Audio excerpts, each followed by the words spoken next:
কাহিনী সরকারকে এই এলাকায় করতে হলে বা ন্যায্য দামে এলপিজি সিলিন্ডার সরবরাহ নিশ্চিত করতে বাধ্য করবে সিন্ডিকেট গুলোর মাধ্যমে। সিন্ডিকেট করে দাম বাড়ালে কত দামি সেখানে পেট্রোল করতে চাচ্ছে। জলাবদ্ধতা নির্মূল, ড্রেনেজ ব্যবস্থার আধুনিকায়ন এবং বর্ষার আগে খাল ও নর্দমা পরিষ্কার নিশ্চিত করবে এবং সংশ্লিষ্ট প্রতিষ্ঠানের একটা অঞ্চলের কাজ করব এবং অপরাধগুলো নজর দেব। বর্জ্য ব্যবস্থাপনা এবং ঘরের সামনে বা রাস্তার ময়লা ফেলতে দেওয়া হবে না। সেকেন্ডারি ট্রান্সফার স্টেশন অর্থাৎ আধুনিক বর্জ্য অপসারণ ব্যবস্থা নিশ্চিত করতে এবং এলাকার পার্কগুলিতে ফাঁকা পরিবেশ সীমাবদ্ধ থেকে বর্জ্য এবং অন্যান্য প্রতিষ্ঠান সরকার কাজ করবে। রাস্তা খুলে খুলে রাখা চলবে না। ওয়াসার সিটি কর্পোরেশন সেই রাস্তা কাটবে, কাজ শেষ করার নির্দিষ্ট ডেডলাইন থাকবে, ডেডলাইন শেষ করলে সবাইকে পরিমাণ করতে হবে।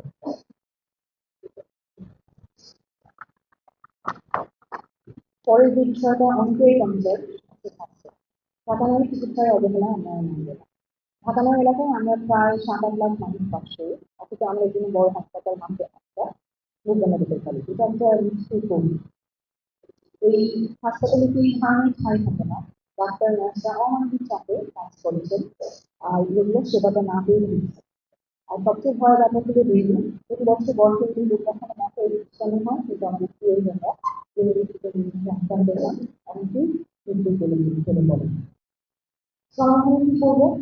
আমি একজন ডাক্তার, বেশি বেশি ডাক্তারের ব্যক্তিগত এলাকা বিজ্ঞান হাসপাতালে পর্যাপ্ত জঙ্গল নিয়ে এবং আধুনিক যন্ত্রপাতির সক্রিয় রাখতে এবং স্বাস্থ্য মন্ত্রণালয়ের সাথে প্রতিনিয়ত বিরোধী করবো এবং হাসপাতাল কর্তৃপক্ষকে সহযোগিতার আওতায় আনবো। আমাদের মেডিকেল কলেজ হাসপাতাল যেন একটা আদর্শ সেবা কেন্দ্র হয়, সেই উদ্যোগ আমি নিব। আমাদের পাড়ার ক্লিনিকগুলো সেগুলো আধুনিকায়নে বিশেষ বড় আমাদের থানায় দিতে যাতে প্রাথমিক চিকিৎসার জন্য বড় হাসপাতালে যেতে না হয়। আমাদের ক্লিনিকগুলো হবে মিনি হাসপাতাল। সারা বছর ডেঙ্গু কাজ করে থাকবে, বৃষ্টি আসার পরে বৃষ্টির লাভ খুব কমই হয়। আমরা এই স্থায়ী ন্যাশনাল সব কথা বলি যারা সারা বছর ডেঙ্গু পরিষ্কার এবং নাম বারবার এই ধরনের কাজ করবেন। ডেঙ্গু মৌসুম আসার আগেই আমরা মশাই। নারী স্বাস্থ্যে আমাদের বিশেষ মনোযোগ থাকবে, গর্ভবতী নারীদের যদি নিয়মিত এবং স্বাস্থ্য চিকিৎসা নিশ্চিত হয় এবং হাসপাতাল বিভিন্ন প্রতিষ্ঠানে নারী ডাক্তার স্তরে নিশ্চিত করতে কাজ করবে। আমাদের তৃতীয় যে বিষয়টা নিয়ে আমরা কাজ করবো সেটা হচ্ছে নিরাপত্তা। মাদক সেবীকে খুবই রাখতে হবে জানি। আমাদের এলাকার রাস্তাঘাট অনেক ক্ষেত্রে সাধারণ মানুষের নয়, চলে যাচ্ছে মাদক সেবীদের দখলে, তখন করে বিভিন্ন মা বোনেরা থাকতে হয় না। যে শহর নারীকে নিরাপত্তা দিতে পারে না, সেই শহর উন্নতি দিতে পারে। আমরা ব্যাংকের রাস্তায় বাকি কিনা প্রতিদিন যাতে নষ্ট থাকে যাতে অপরাধী রাস্তা করতে পারে। সমাধান কিছু করবো নিরাপদ কর্মী স্কুল, কলেজ, গার্মেন্টস সহ রাস্তায় আমি নবজাতক কিছু ক্যামেরা বিভিন্ন সেখানকার ল্যাম্পপোস্ট বসাবো। অন্ধকার রাস্তা মানে অন্ধকার আমরা আমি হাঁটা করে মাদকের দিকে আমরা পদক্ষেপ নিব। মাদকের যেগুলো করবো না তাদের চিকিৎসা ব্যবস্থা করবো, কিন্তু যারা আমাদের বাচ্চাদের এলাকায় কাজ সৃষ্টি করে তাদেরকে আমরা একদিন ছাড় দিব না। প্রশাসনকে সাথে নিয়ে এলাকা মাদক ব্যবসায় নিযুক্ত করব।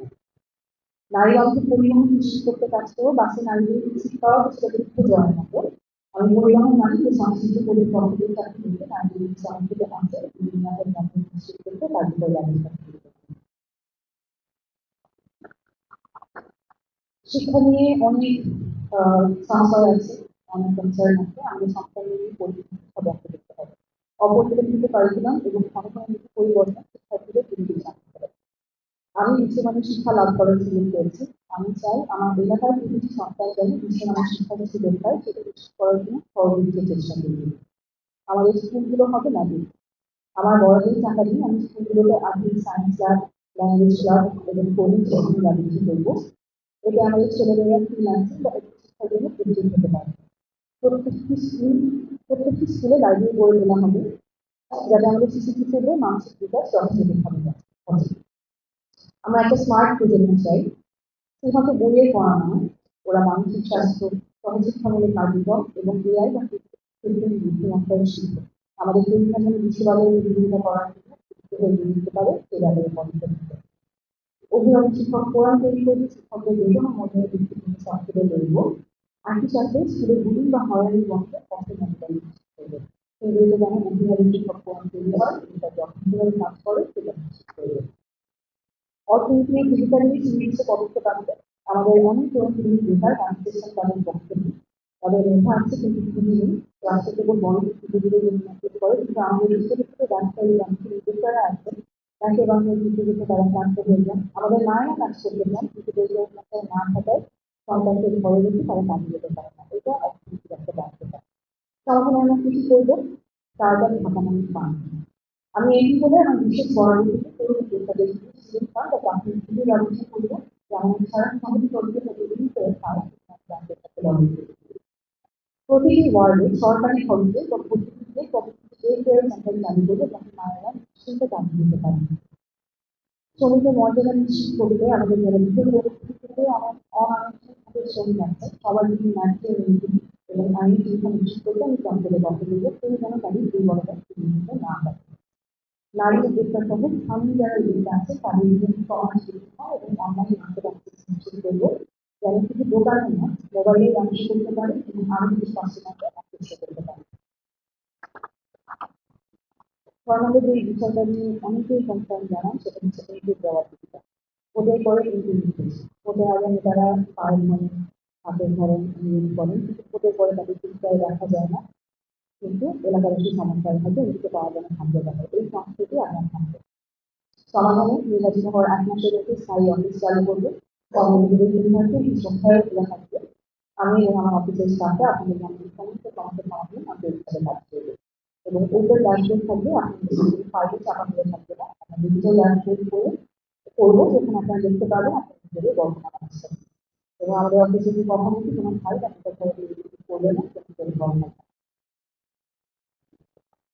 এখানে যারা উপস্থিত আছেন এলাকার মিডিয়ার মাধ্যমে আপনাকে বলতে চাই, আমি কোনো পেশাদার রাজনীতিবিদ নই, এবার কম্পিটিশনে করে নিচ্ছি সারা রাজনীতি করার, এটি দেশ করার এখন সুযোগ এসেছে, তাই রাজনীতিতে এসেছি। আমার এই ইশতেহার কোনো গতানুগতিক আঁকা ভেবে না, এটি আপনাদের সাথে আমার চুক্তি। আমি যা লিখেছি, যা বলেছি, এটা কিভাবে বাস্তবায়ন করবে সেই পরিকল্পনা আমি আপনাদেরকে বারবার বলেছি যে আমি দিনের ধারায় রাজনীতি করা সম্ভব সেটা প্রমাণ করতে চাই। আমি শুরু থেকেই বলেছি নির্বাচনের আগে আমি কোটি কোটি টাকা খরচ করবো না, লাখ লাখ দেশে আমার শহর আমি নির্মাণ করবো না, অতিরিক্ত লাউড স্পিকার ব্যবহার করি, জনগণের দুর্ভোগের কারণ হবে না, আমাদের তরুণরা, আমাদের যারা অসুস্থ শিক্ষার্থীরা আছে তাদের যাতে ভোগান্তি না হয়। কোনো ভাড়া করার শোডাউন আমি করবো না, শোডাউন ক্ষেত্রে কারোই হবে না, কিছু করবো থাকে, কিন্তু অনেক ক্ষেত্রেই ভাড়া করা মানুষ দিয়ে সেবাগুলো করতে হয়। এগুলো আসলে জনসেবার জন্য কতখানি আর কতখানি নিজের ক্ষমতার গাফিলতির করতে হয়, এটা আপনাদের কাছে বিবেচনা থাকলে আমরা ভরসা করছি ব্যক্তিগত যোগাযোগের উপর। আমার বিশ্বাস লাখ লাখ পোস্টার কিংবা প্রদান হচ্ছে অনেক বেশি শক্তিশালী ব্যক্তিগত সম্পর্ক এবং একটা আন্তরিক কথোপকথন। নতুন ধারার রাজনীতি নিয়ে যারা বিশ্বাস করেন, যারা আস্থা রাখেন, তারা আপনাদের প্রিয়জন 5 জনের সাথে কথা বলবেন, এলাকাবাসী যারা আছে তারা বোঝাবেন নতুনভাবে রাজনীতি করা সম্ভব। এবং আমরা বিশ্বাস করি ঢাকা 9 থেকে আমরা প্রমাণ করবো অর্থের ভিত্তিতে বাইরে থেকে রাজনীতি করা সম্ভব, নির্বাচন ফিরে আসা সম্ভব, সেটা আমরা ঢাকা 9 থেকে প্রমাণ করবো। সকলকে আহ্বান থাকবে গণভোটে হ্যাঁ পক্ষে ভোট দিতে এবং ঢাকা 9 ফুটবল মাথায় করবে। সকলকে আহ্বান।